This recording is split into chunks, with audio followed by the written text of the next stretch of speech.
Dancing Rabbit, and welcome to another Saturday Pagan Perspective. This week's topic is the fairies. What do I believe about the fairies? Well, I think first it's important to talk about the meaning of the word fairy and how I use that word. Our word fairy comes from Middle English fairy, which comes from Old French and eventually from Latin, and it refers to that perilous realm, that magical land inhabited by all sorts of magical creatures, including the Faie. So I usually use the word fairy to refer to the place, the land, to fairyland, and Faie to refer to the people. So what do I believe about the Faie? Well, a lot of people believe a lot of different things. In fact, use the word fae or fairy to refer to a wide number of different sort of magical beings. Some people use the word fae to refer to tiny invisible nature spirits or elementals.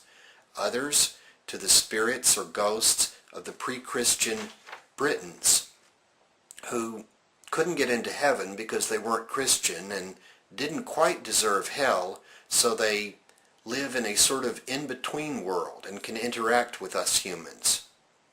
However, when I use the word fae, I'm referring to the pre-Celtic inhabitants of the British Isles themselves. There's a common theme in Celtic folklore of a little people who are driven into hiding by the advancing humans. They are said to live or have withdrawn into hollow hills. Now this makes a lot of sense if you realize that the type of houses that the pre-Celts lived in, and even some of the early Celts, were sod round houses. They were dug several feet into the tops of low hills. The walls were built of wood covered with sod. The roofs were thatched and then covered with sod. So even at close range, they would have resembled grassy hills. The Fae are said to be adversely affected or afraid of cold iron. The stone arrowheads and spear points found in Britain are often called elf shot, and this would make sense if we're talking about an encounter between a Stone Age and an Iron Age culture. The Fae are said to wear green, gray, brown, basically earth tones, and this would also make a lot of sense considering the color of the natural fibers that they had to work with and the vegetable dyes that they might have used. This would have also made perfect camouflage so that the Fae could have appeared out of nowhere in the woods or faded into invisibility in front of the humans. No doubt the Fae used magic, and this may have helped somewhat counter the superior technology of the invading Celts.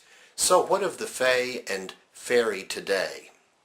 I relate to the Fae much as I would relate to my distant ancestors, for I believe that they may be my distant ancestors.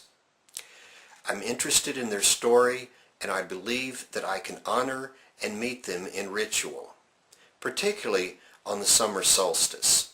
I believe that traveling to Faie is similar but not identical to what a shaman does when he travels to the upper and the lower worlds, or what a hedge witch does when he travels across the hedge. It's a place you can go by altering your state of consciousness, by going into a trance state. Now, this trance work is something that I'm just beginning to study and just beginning to practice. So I've got lots to learn. I realize that other people mean something quite different when they talk about the Fae or fairy magic, and I'm not saying that they are wrong. I'm just saying that we're talking about two quite different things, though they may be in some ways a little bit related. And I'm just saying that I haven't had any dealings personally with the type fairy that they're talking about. So I encourage all of you to explore the realm of fairy and to get to know the Fae. I'd like to close out tonight with my favorite song about the Faie, The Hills Are Hollow, by my absolute favorite pagan musician, Dom the Bard. This is his copyright song. I feel that I'm using it through fair use, and I do encourage you to go to his website that I posted in the sidebar, listen to his music, and buy his CDs.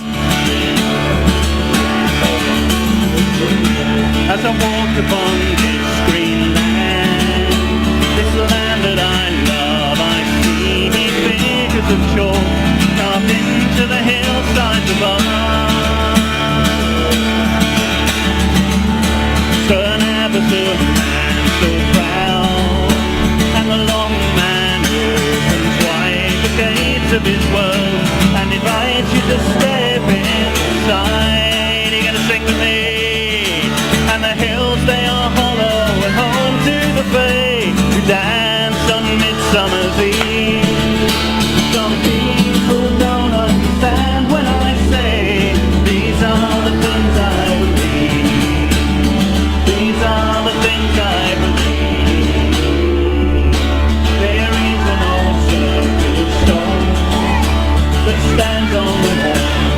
Every moss-covered face tells the secrets of ancient lore. The chalk stand as guardians, witnesses to the right to nature's God of dark.